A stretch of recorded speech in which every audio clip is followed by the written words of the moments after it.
我是妮娜。我们今天继续来进行彻尔尼599练习曲的讲解。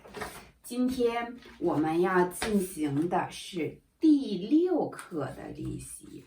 我们来看第6课，右手部分也是出现了大的跨度。首先它也是流动性的开始进行3度、3度、4度这样的一个演奏。那么再往下看第一行的部分的时候，会出现哆拉哆拉之间这样的一个大跨度练习。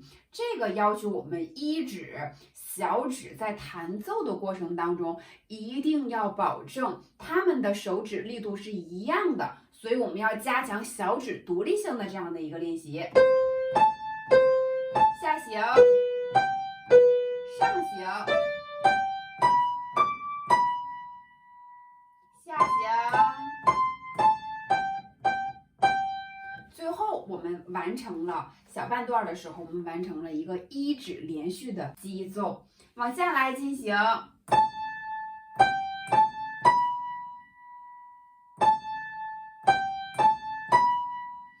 加线。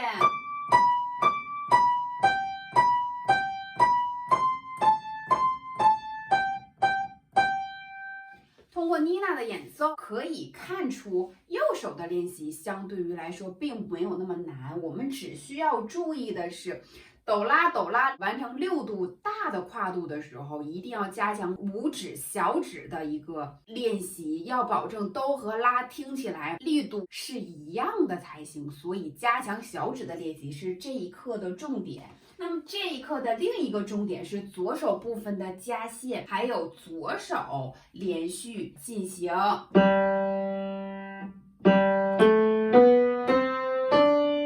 相同音的2次2分音符的击键。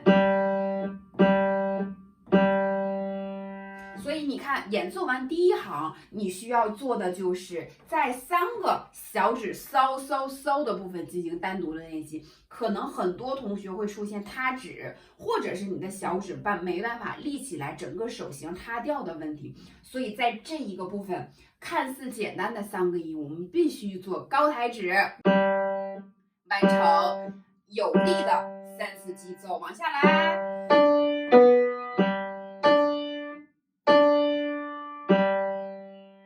往下，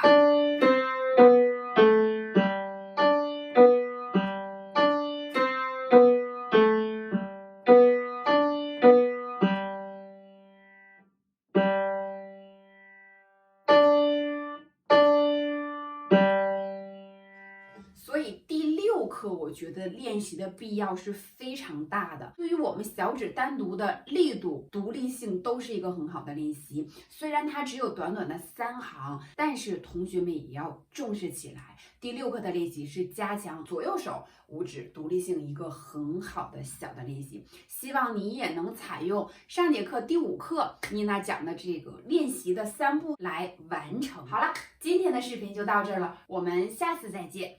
拜拜。